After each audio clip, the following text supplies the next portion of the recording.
So you were in the studio. How much work had you done with Roddy before that particular song? I met Roddy before Roddy was Roddy. Okay. I met Roddy right before Die Young and all that stuff. I met Roddy when he was trying to find himself. I'm like, he had himself, but like he was trying to find like what lane he was gonna be, how he was gonna like execute it. So the first time I met him, it was just like on some meet and greet type shit. Second time I met him, I walked into the studio, played him a couple beats. We caught a stupid vibe. He was like, that same night, he was like, hey man, that's crazy because I actually wanted to have you on the album. And I'm like, all right, shit, let's make it happen. Because we had just did a song for a Fabulous album called Time. Oh, wow. Featuring Roddy. So he was like, damn, bro, you just like an album, like you're a great album producer. And I'm like, oh shit, all right, well, I appreciate it. So the third time, well, that was the second time, right? So we went back to Atlanta and Kiefer was like, man, load me up a whole bunch of beats. And I just kept loading him up beats. And we originally had 2 tracks on the album before we even sent over the box and roll dice to them. So we sent those beats over and it was like, they just called it. Kiefer called it and he was like, hey man, we got one. Right. And from there, it's just been history. And the E-Er thing, like that actually happened in that first session? Like that just happened? That was Roddy doing ad-libs. Right. And the good-ass engineer making it sound like it was in the beat. Oh, so it was just started out as a regular all ad-lib, and then y'all just kind of focused in on it? Yeah, because I definitely wouldn't have put that in the beat and sent it to Roddy. Like, imagine that. Like, imagine a loud-ass it'd be weird as fuck, right? In the middle of the beat, you know what I'm saying? When the beat first come on and, like, it's just like, I wouldn't put that in the beat. Right. You know what I'm saying? Because if it got played for Roddy would have probably been like, what the fuck is this? You know what I'm saying? Like, next beat. So that's why I wouldn't put that in the beat, but I'm glad he did it. Right. Because they synced it to make it sound like everything was put together. But it's crazy now, like TikTok and shit, it feels like a lot of the beats that become the most viral are the ones that have some really fucking weird, catchy little aberration in the beat. Yeah, definitely. I mean, that's what's popping right now. The simple beats and crazy ass either drum patterns, hard ass melodies. Squeaks. There's a lot of like copycat squeaking going around. Yeah, definitely. There's a lot of shit going on, man. Niggas been biting for quite some time. Right. Yeah. Do you ever get hurt over that? Like people stealing sauce that you feel like you brought to the table? Nah, niggas can't steal sauce because I'm always 10 steps ahead. And let me say this again. This is not to be cocky. Y'all niggas be trying to come for a nigga in the comments, man. But nah, I try to just stay 10 steps ahead. Like right now, like our production is on some whole different shit. Like we're always like, okay, we did this. Now what's next? We don't try to just use the same like 808s drums, the same patterns over and over. Like y'all will hear the reverse 808 again and a couple more beats, but they're not gonna be in the same place as what the boxes are in. Like meaning the 4 or the 3 or whatever the case may be. Like they won't be in that same pocket. It's so weird for me as somebody who doesn't like really understand the production side of things as much, but to just realize that there's like a war of beats of drums specifically going on at all times, of like a constant evolution and process in beats that the average person is kind of blind to, but their ear can sense it. Like if you hear a tired ass beat from a couple of years ago, you feel that the drums are different, even if you don't have the language such as myself to explain it. Yeah, definitely. I mean, I got beats right now like I won't play because I'd be like, damn, those drums are like outdated, or those drums don't sound as good as I know I can make them sound now. So it's like, all that shit's like an evolution movie. Yeah, that's real. Real shit.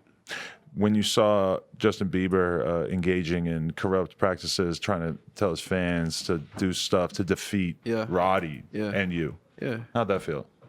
I didn't care. God damn, they walking hard. Yeah. We're out Bigfoot. We're out here. 2 weeks. 2 weeks. No, 3 weeks. Bigfoot. Bigfoot. She definitely got big feet for sure. Nah, real shit. I think, that just shows you that hip hop plays a big part in the culture and life and music, because it took people like Ariana Grande and Justin to go like, oh, I'm going around to all the Walmarts to go buy all my albums, and like, dude, the box did double platinum right now without no video. Brand new artist. Brand new artist. No video. And you got Justin Bieber and Yeah. Selena Gomez begging for streams. That was Selena Gomez. I'm sorry, Ariana. Ariana can get it too. Sorry. But I'm so sorry. Oh. she probably told people to stream that bullshit. Make a playlist, play it on low. No, but I mean, that's just shocking. Like, this is kids who were nothing like a year or two ago, and you're dealing with people who've been famous for their entire lives. Yeah, and it's like, that shows you that, the production is good as hell, and Roddy shit is fire as fuck. Like, we just a fire-ass duo. You know what I'm saying? Is there a part of you that wants to, like, just work with him super heavily and just try to be a part of that going forward? Me and Roddy just talked, like, 2 days ago, a day ago, and as soon as he get off tour, like, I'm going to catch him on, like, one of the tour dates, but, like, when he get off tour, like, we locking in. Right. You know what I'm saying? We just going to go crazy.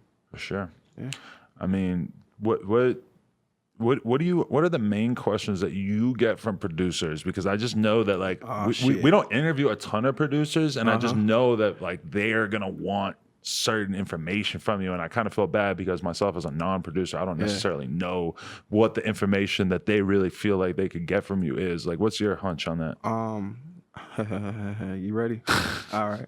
So I tell this in, like, every interview that I do when they ask me questions like this. I'd be like, mind your motherfucking business.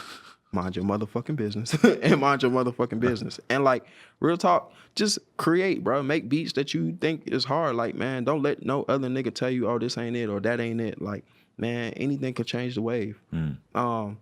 Like, and just network. You know what I'm saying? Like, you gotta realize this shit is a job. Like, the reason why I really don't use the studio in my crib like that, because sometimes I feel like I don't go to work. You know what I'm saying? Like, I'm be in my drawers making beats. You know what I'm saying? Like, I don't want to do that. Like, I get dressed, I take my ass downtown, this 30-minute drive, and to make it feel like I'm going to work. It feels good, honestly. Yeah, I worry about producers or artists who are just in the crib recording all the time, because I know for me, getting up, getting ready, and going to the office, I need that process to work, you know? I don't like that. You know what I'm saying? Like, that shit is not the move. So, like, I get up every day, I mind my motherfucking business, and I get to work.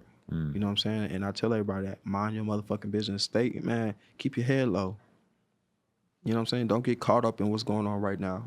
Make what the fuck you want to make. Nigga, if your beats got, like, some goddamn pop shit going on, EDM shit going on, and you feel like that's going to work for this hip-hop artist, that one beat might change that hip-hop artist's life. Like, do you have aspirations to do EDM beats or anything? Or you feel like I do everything. Okay. Yeah, I do everything. I do everything. I do Afro beats. I just did an Afro beat on Casanova album.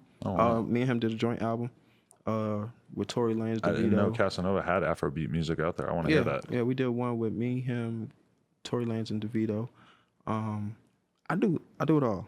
You know what I'm saying? Like, right now, actually, this is so crazy. I'm actually starting more in the R&B lane now. Like, this whole year, like, not this whole year, but, like, just past week, we've been working straight R&B. Yeah. Yeah. And that was with JoJo. Really? So, yeah, that's pretty cool. That's where the bag's at. Oh, yeah, I'm trying to Is it? I don't know. Yeah, that's definitely what the bag is at. Definitely a different audience for sure. Definitely a different audience, and definitely they support different sometimes. They buy shit.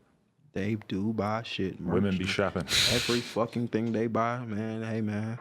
Shorty gonna say, drop this. I'm dropping this album, such and such. Next thing you know, 2 days later, her ass is gonna be on tour. Like, it works like that. But so you got a girlfriend? Man, I don't talk about them personally. Hey, we tried. Yeah.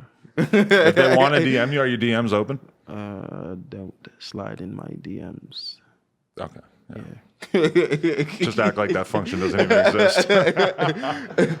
I mean, I get crazy DMs. You know what I'm saying? I'll talk about it. Shit. Give me a prediction of something that you want to have accomplished within like a year or two, so that then once you do it, you can take this clip from this interview and put it on your Instagram and be like, I told y'all. Man, I want my label to be one of the best labels out. You know, 1209. You know what I'm saying? I want every producer on there to be rich. I want both my artists, all three of my artists, to be popping. And yeah, I just want to be a boss. You know what I'm saying? Like, I want to be like my boy Hov. You feel me? There it is. Yeah. We're all aspiring to be Hov. Yeah, real shit. I'm shooting for it. Same.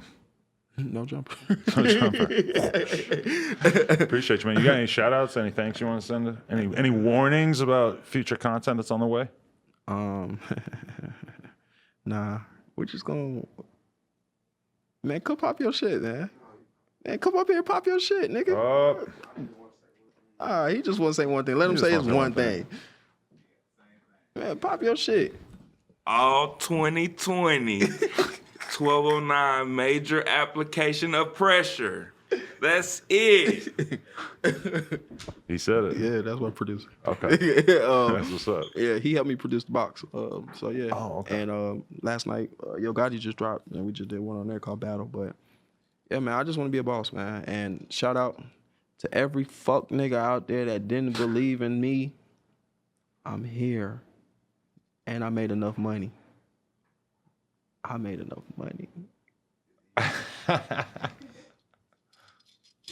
Burr. Yeah. Just like that. I'm out here, man. 30 Rock. No, appreciate you, man. you, bro. Thank you so much. I appreciate it. It was an honor. All right. Congratulations on all your success. Dang. 30 Rock, No Jumper, coolest podcast in the world. Check us out on YouTube, Jumper. SoundCloud, iTunes. Like, comment, subscribe. NoJumper.com if you want support. We out. Thanks for watching. I am 30 Rock. Make sure you follow me and No Jumper on Facebook, Twitter, and Instagram. And make sure you hit that subscribe button. And make sure you go to NoJumper.com for all the latest news and merch. Gang.